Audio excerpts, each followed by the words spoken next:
All right, hello everybody, and welcome to Open Source Antibiotics Series 2 on Friday, 21st of May. So the issue is number 72, and as I was just saying, a bunch of things were sorted out last week, and this meeting is really just to make sure there's no other updates, but we have, I think, a little bit of tox data from Alex to go over. So I don't know about anybody else, but I mean, I would really like to just have a quick look at your data, Alex, if you wanted to present something. Yeah, so it's a very brief update, and it's not very well formatted for a presentation. But yeah, hopefully it's okay, and I promise I can make it better. Yeah, that's fine. Let's have a look. I was still working on it, so I'll just. Can you share screen? Are you got privileges? Yeah, I'll let me find a button. Share screen. Yeah, that doesn't come up. Okay, yeah, now something happened.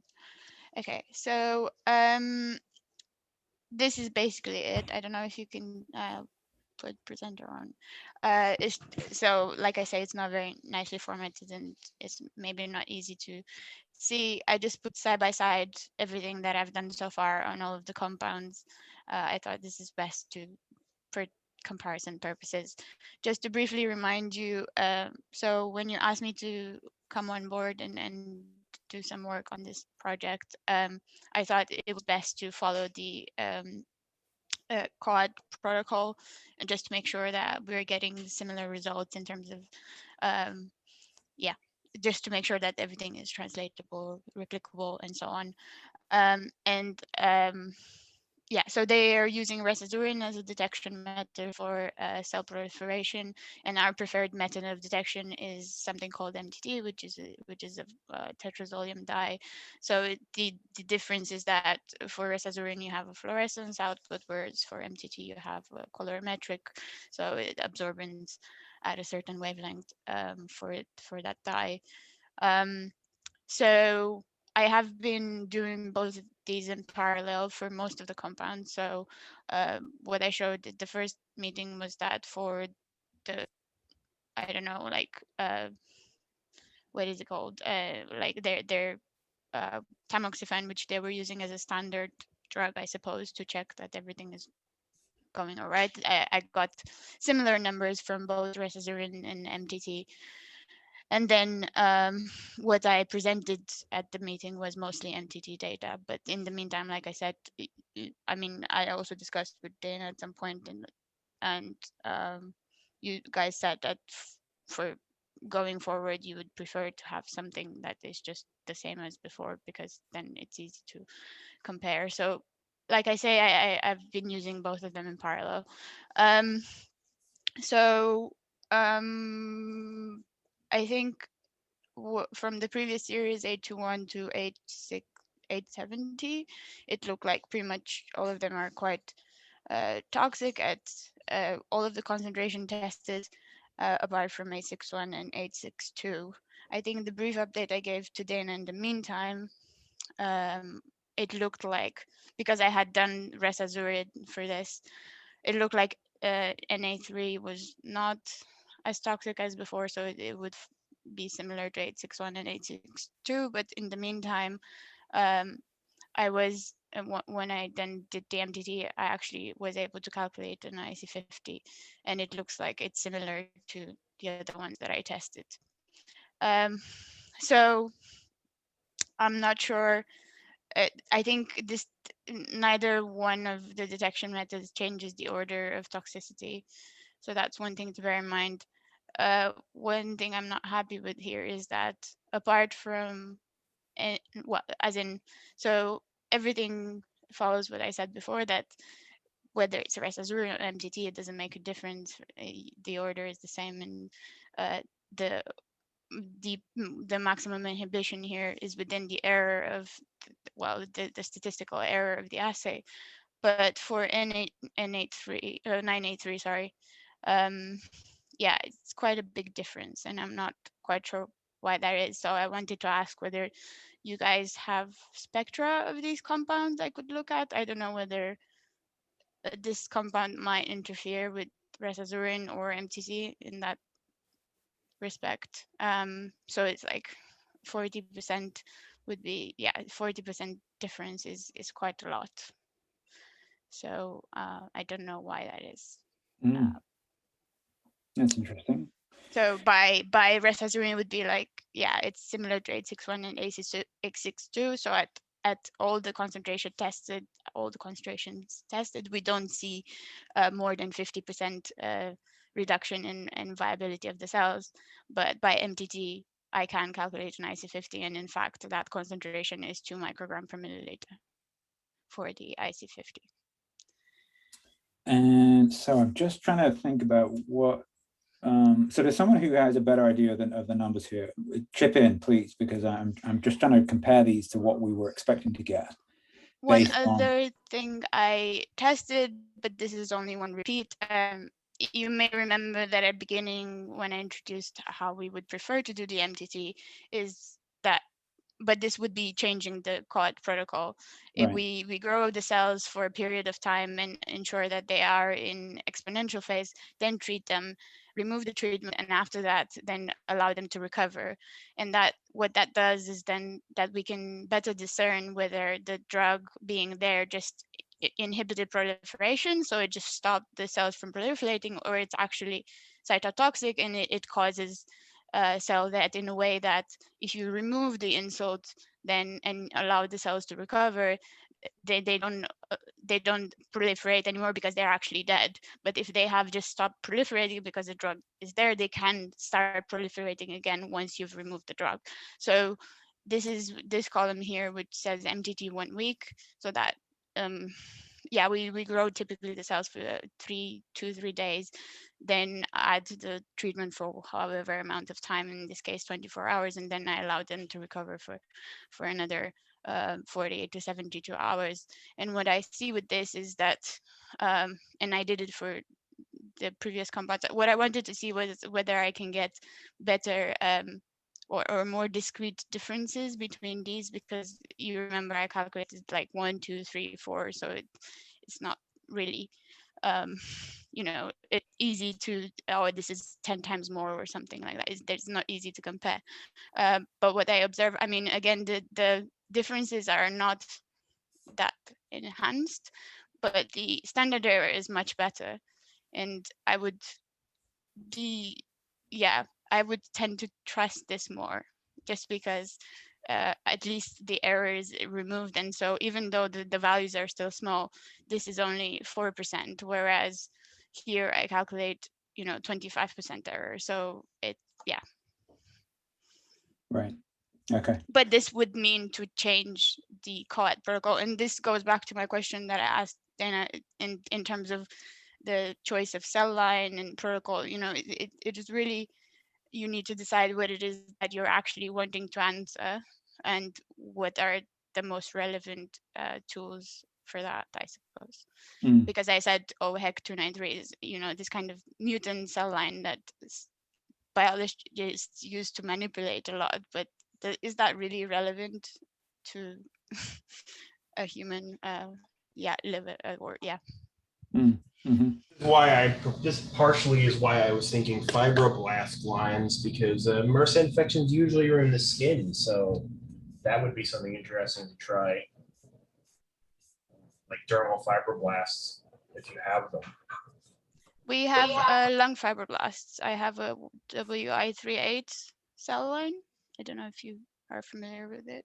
I mean, I'm not, but I can get myself familiar with it. That's what we would have already in the lab. But otherwise, I have worked with human dermal fibroblasts before, and we could look into buying it or, I don't know, sourcing it from somewhere. So, Laurie, the data that we had on some of these compounds before, and I'm just digging it up from issue number 3, was this MRC5-TC50 number, which suggested that 983 was less toxic than the others, right? Yes. If I remember correctly, and there was a blip there, but where these data seem to suggest they're similarly toxic. Is that the take home at the moment? Well, not in the resveratrol assay. Right. which I don't understand. And I know, Alex, you were just saying that you don't quite understand that and you're not happy with it either. So yeah, I'm not sure. I can also have a look and see what other tox data we might have. But again, I would say that, you know, even in the Resazurin, right, there's 46, 52, 27, 38. I mean, you can't say that that means 10, an order of magnitude or anything. It's just kind of, it's still not as, for example, less benign as 861 or 862, right? So it's still toxic in some way. Right. I mean, the structure of these molecules, they're all very similar. So there's nothing about 983 that would be, unusual structurally. Anything that would give rise to a chromo 4. I mean, no. The differences in the structures are in an area of the molecule which wouldn't impact that at all.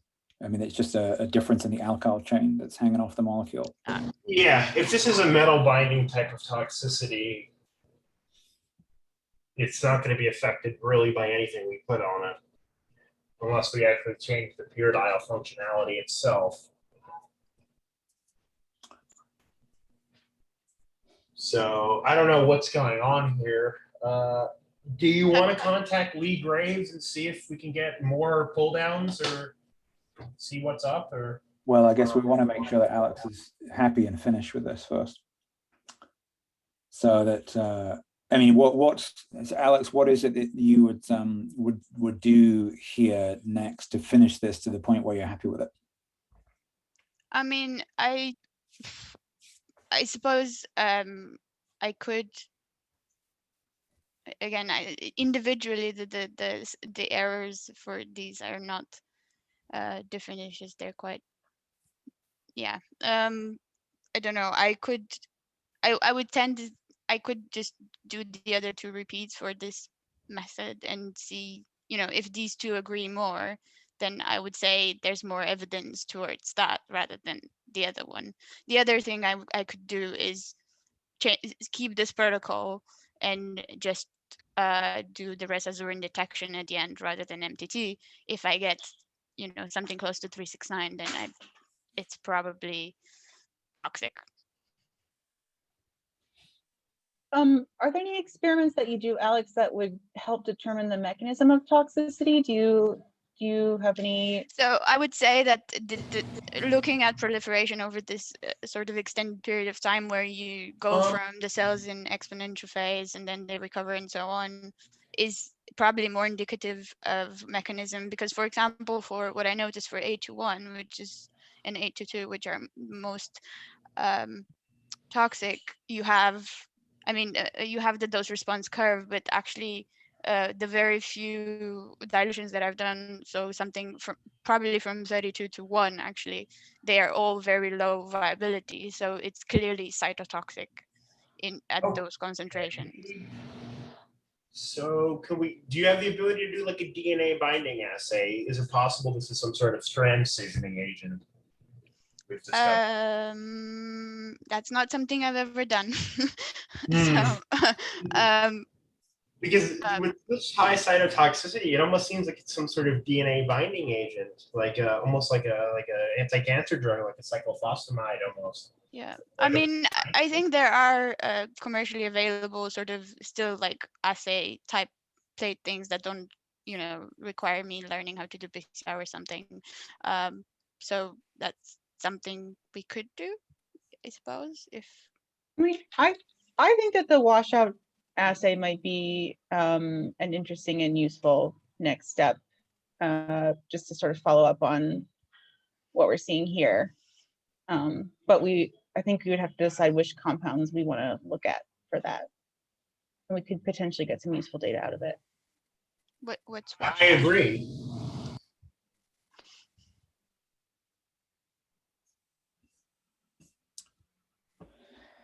You mean persisting with the experiments on the right there? Is that what you mean? Sorry, the experiment where you allow the cells to grow back. Mm-hmm. So that experiment that Alex was talking about. So yeah, I guess that is the one on the Okay, right. is Right? that what I was Yeah, wondering? What sorry. is washout? Oh, like the wash out the compound, yeah. Okay, yeah. Okay, yeah.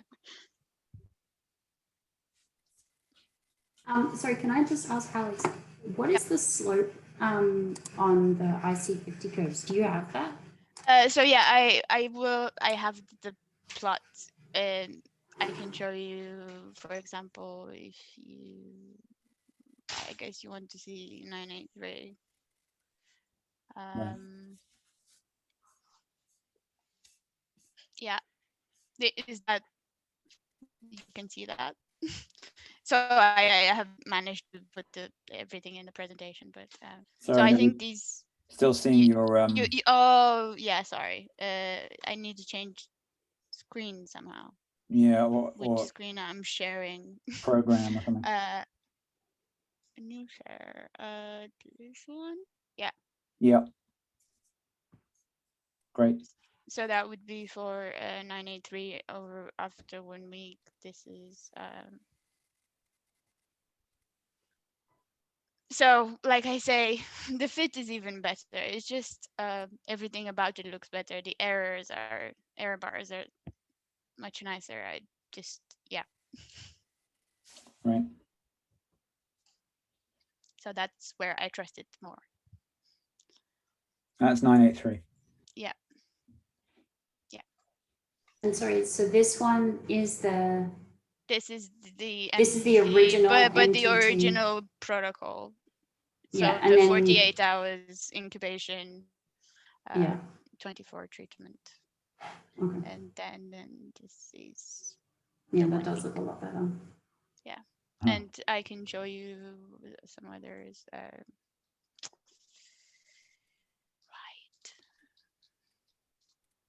Right, they all look quite a lot nicer. And 821, I don't have it here.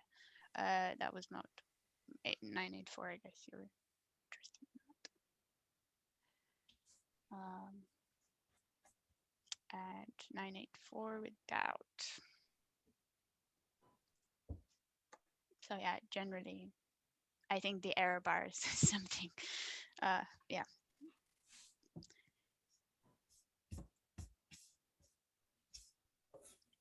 Well, I mean, they do seem to be toxic at the levels that we were kind of expecting, I suppose. Yeah. Right. I mean, that's what that's what the data is saying. Which is obviously a problem for the compound, right? Doesn't help us with the idea of, why the compounds were only active against MRSA rather than other things, but I guess there could be other reasons for that.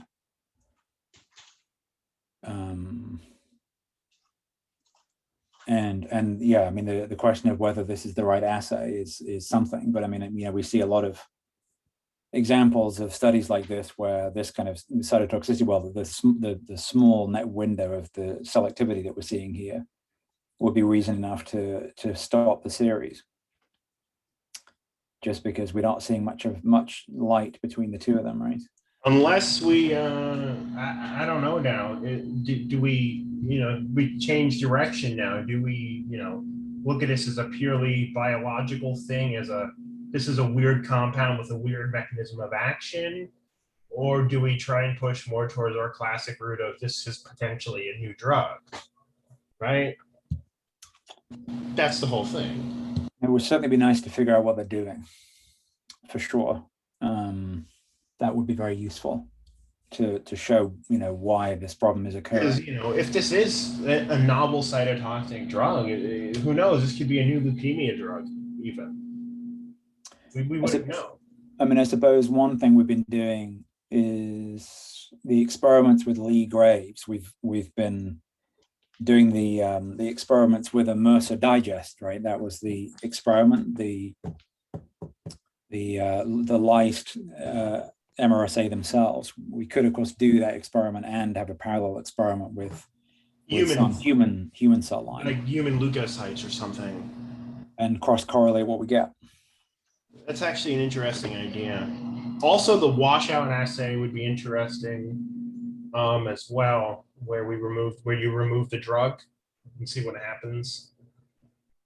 Maybe even with some microscopy as well, see if there's like blebbing, like apoptosis being triggered or something. Yeah. Apoptosis is something we can also look at via flow. Because if this is a DNA damaging agent, eventually enough DNA damage would accumulate. I'd assume that the cells would basically trigger apoptosis, if I'm not mistaken. Yeah. What's the experiment, Alex? It would be, again, whilst being set on a protocol, choose one of these concentration to test at, and then the detection is just an antibody, I guess. And then we quantify, we can sort cells, well, we can use flow cytometry to sort single cells and then look at which one has this, marker of apoptosis or not. And discriminate between completely dead necrotic cells and just things that are going into apoptosis and so on. Right. I mean, yeah, I think if we figure out the mechanism of toxicity, then there's a chance we could fix it. But I guess it's just a question of like cost benefit analysis of doing that. But yeah, I agree. Mercenarily, if we're not seeing a cell activity index and we want to publish this series and finish off the story, then it would help to have the answer to why the molecules are toxic, just because then you can use that information for something constructive. Yeah. So what's different about 861 and 862 that they are less toxic? Those are the ones that don't have the 2-pyridyl motif. They also don't have the NH or the right. exocyclic nitrogen. Yes. Okay. And they're also not active against MRSA. Yeah. So then the potentially the mechanism is like, sorry, I didn't catch your name. Someone suggested DNA binding through these nitrogen things. Yeah, that's what I was thinking. It structurally reminds me almost of like a cisplatin type thing. Yeah, where yeah, I was gonna say. Yeah. So what do you know what this means in terms of molar concentration? I'm sorry, I can figure out for myself, but off the top of your head, do you know what this means in terms of molar concentration? Since we're talking about cisplatin, then it would be something for me to compare to. Off the top of my head, I can't remember. Is it like micro or nanomolar? Micro. I think it's probably micromolar, yeah. Okay, so cisplatin is something like 8. I mean, depends on the cell line and so on, but yeah, also micromolar. So yeah, you're right. It's a new cancer drug. Oh yeah, they're like double-digit micromolar. Okay, so that's a little bit more.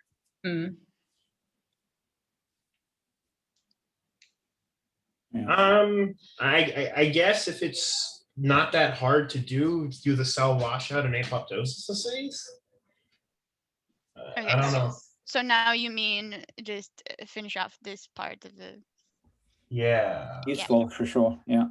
I mean, if it's not and then apoptosis, yeah. But so, like I say, apoptosis, then we are fixed on this protocol, right? We're not following the 48 to 24 hours. I mean, now if these turn out to be so toxic, we might as well just get the MOA and finish up, right?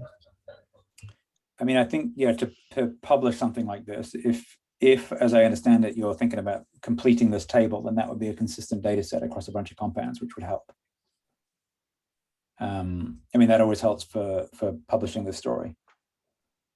So that's useful because we always have this problem of multiple assays in open projects, so people do things.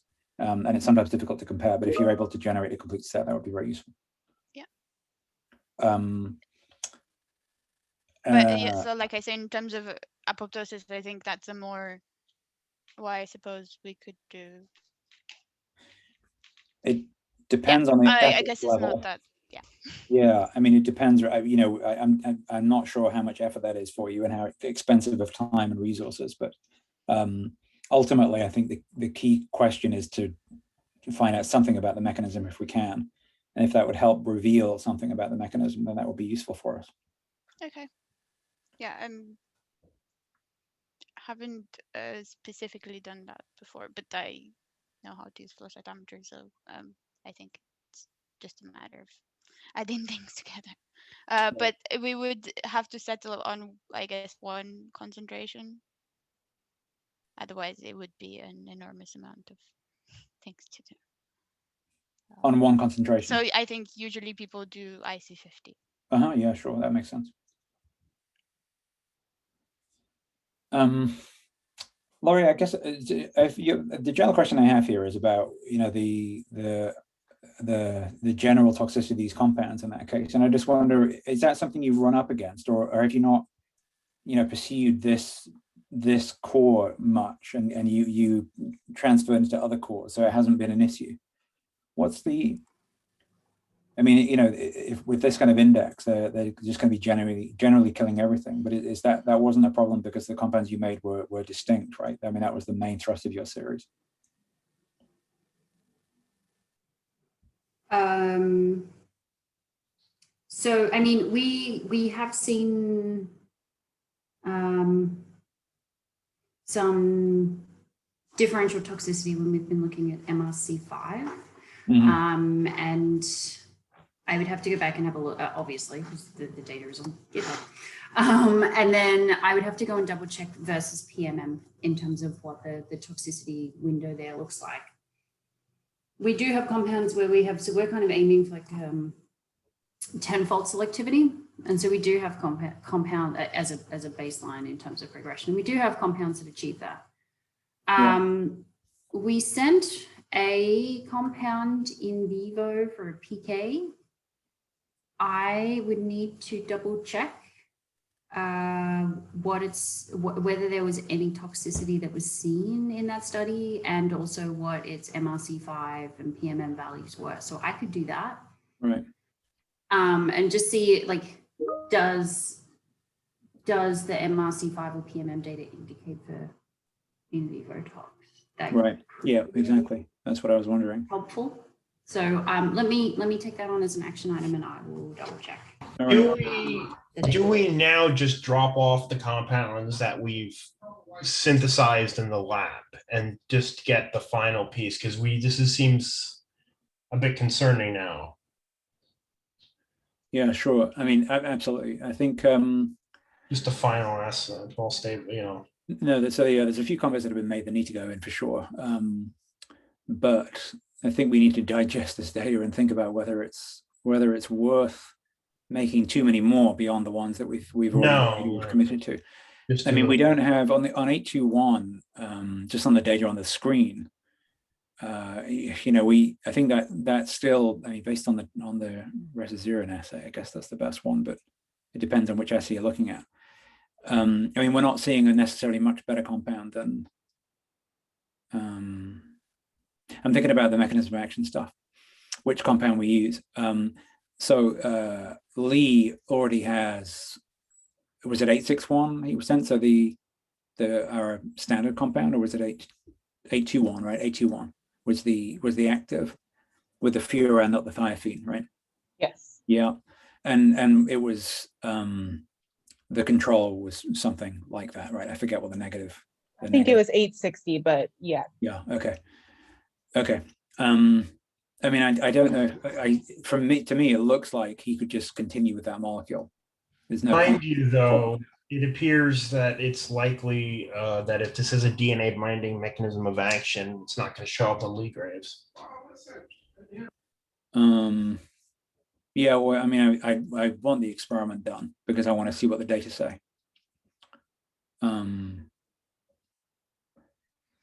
And, you know, he had a particular way forward and just paused because we said, hang on a minute, let's just see what the compound says. But it might be worth having a conversation with him about doing a parallel experiment in human cells. That would be an obvious way forward. So, I mean, the molecules that have been made, we should test. And then Flavio, I guess the molecules that I see you've posted something on the list here. So you've made some molecules here, which is really awesome as well. I mean, it adds to the SAR. if you're happy to sort of complete that, and then and we can evaluate them and then pause for a second to see what we think about, what we can do about the toxicity issue, if anything. It might be prudent to pause while we evaluate those and see what's what. Okay, not that many, maybe 3 to 5 compounds. Yeah, but that would be really good for the SAR. That's perfect. Yeah, good. And then we have the ones that Dana's purified, the benzimidazoles that Ed's made, and the ones that Laurie sent in to evaluate. And then we have a good SAR, and I think that we need to focus in on tox issue. So I'd recommend pausing some of those things. I think in terms of the potency, all the things that we've been planning on doing, such as the analkylation of the molecules that you guys at Northeastern were going to make, is still interesting, because that is obviously a very sensitive area for potency. So even if this, as we said, it turns out that it's not an antibiotic and actually it's a cytotoxic compound, it's still worth exploring that compound, that region a little bit, because it's a powerful inducer of potency, I think. But yeah, I think an experiment to work out what the commonality is of mechanism of action of MRSA versus human might now be a sensible thing to do. So I'll take on the action item of re-engaging with Lee about these data, basically to say that we're not seeing much of a window yet, and Laurie's got the action item on the other data that she just mentioned. Anyone else see anything we can do here? I mean, we really want something, as Laurie was looking at, like an index of 10 at least, and we're not really seeing that. Maybe possibly with 821, maybe in the resisurine assay, but not with the others. I think we should go looking now for MOA, possibly. Just seeing what's going on. Yeah. Any dissenting views?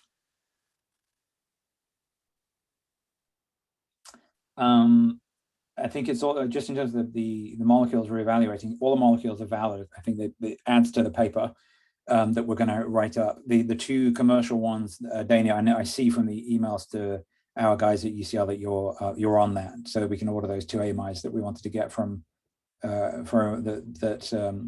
suggested. So that's fine. I think again, it's just worth it for the SAR to get those compounds in. Yeah, and those are the most important things, I think. Yeah. Any brain waves after the meeting, just put them in the GitHub issue, and that would be very useful. Just the other thing I was going to mention was on the metabolite, Ed. How's it going with the isolation of the hypha? So I just did hopefully one last reverse phase today, but yeah, so I'm expecting maybe like a mig to a mig and a half. Right.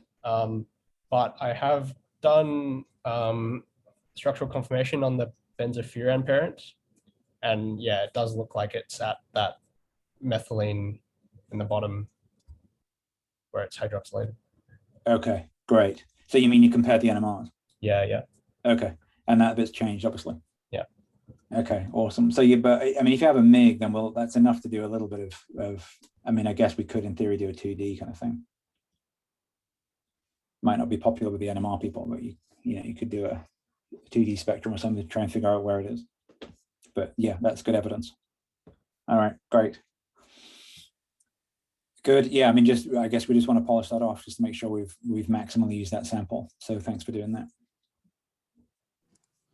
All right. Everything else, I think, is doable online. Anything else anyone wanted to discuss? Matt, sorry, just a quick question. So all of the data, Alex, that you presented, that's in HEC 293, right? Which you said wasn't maybe the best cell line to be using. And so I'm also wondering if that is part of our tox issue, if maybe we just haven't got the right cell line here. Can confirm, yes, it's a HEC 293, but I did ask the question about whether this is the Yeah. No, I fully appreciate that. I mean, from a chemist perspective, I kind of dip my hand into the biology bag of cell lines and just land on one. So, I mean, we went with that one because that's what COAD was using. Yeah.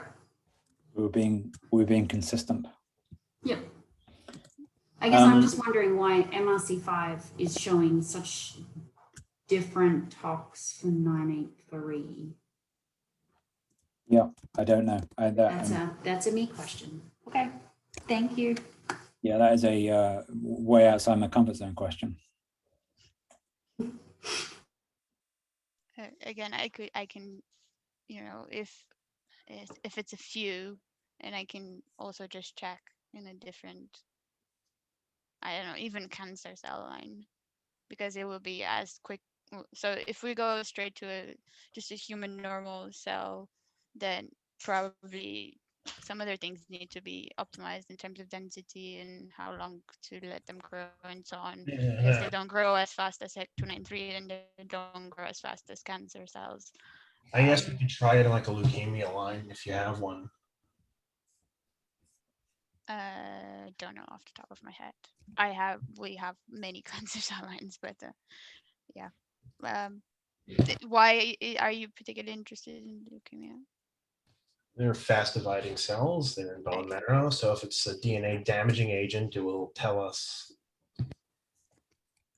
Okay. Like I said, we have many different cancer cell lines, and I was just wondering why you're particularly interested in leukemia, but and they're all fast dividing and so on. I mean, the three compounds, I suppose, would be some kind of control, and then our original active 821, which is the one that we originally forwarded, and then this guy 983, you know, the one that we think is potent. So what is the control? I don't. I've asked this before as well. Yeah, I don't know. So again, that's an excellent question. Yeah. What about a compound with the 2-pyridyl removed? No, I mean a positive control. Oh. That's what you want, you know, to say, okay, well, this is toxic and it's working. And some other DNA binding substance. I mean, I guess I forgive my lack of knowledge here, but I guess if you change the cell line and you use some assay that is typical for that cell, if that is a meaningful thing to say, then I kind of always assume that there would be a standard, a control compound that you'd use in an assay.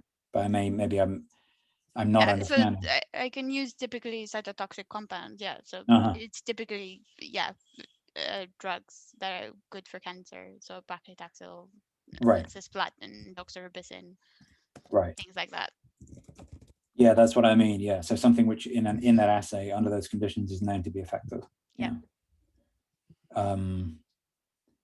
But again, so to my chemical ear, the idea of running one small set of compounds against multiple different cell lines sounds like a lot of work, because then it's essentially parallel assays, which may need different conditions and being treated differently. That sounds like more work than having one cell line with multiple compounds. Yeah, that would be entirely correct. Okay.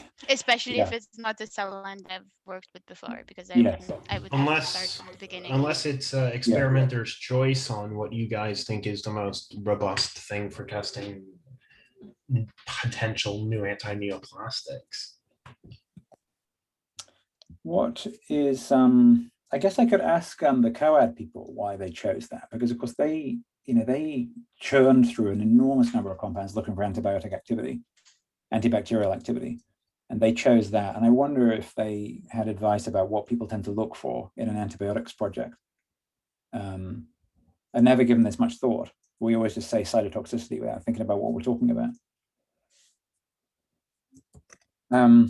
So I could forward that query to someone like Mark Blaskovich and see what he says. That would be useful. Yeah. So why was it HEC, and what else would you use if you were going to set it up again? Let me do that.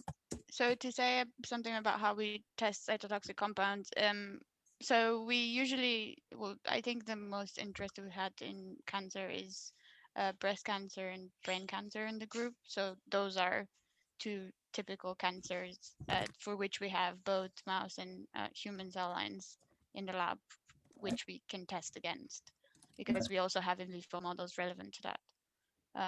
Right. when you say you can choose. test them, when you say you can test them, does that mean that they are an ongoing concern, or do you have to set them up from scratch and it's a lot of work? I mean, I don't think we typically, discover new compounds, but what we do is encapsulate different drugs in, particles, and that's something we then need to test how effective they are and so on. Right. Okay. All right.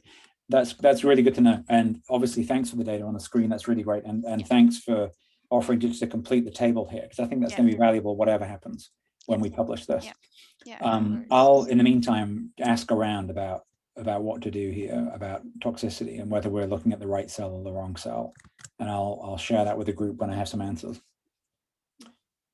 It's a good question, and this came up weirdly in something else recently, and I forget what it was. I think maybe it was a chemical probes discussion that we were having last week about what it is you compare things against, and why people tend to always do the same kinds of cytotoxicity assays without necessarily thinking about the relevance to the intended use of the molecule. So yeah, it's something that's worth thinking about before we abandon ship. Or you could say we have an anti-tumor antibiotic. So that's the other way. Yeah, absolutely. Which would be amazing. Yeah, that reminds me of the early days of combinatorial chemistry when we did chemical reactions that gave 3 products and said it's a mini library. It's called the positive spin. Okay, great. Anything anyone wants to say for this meeting, or we can adjourn and meet up next time?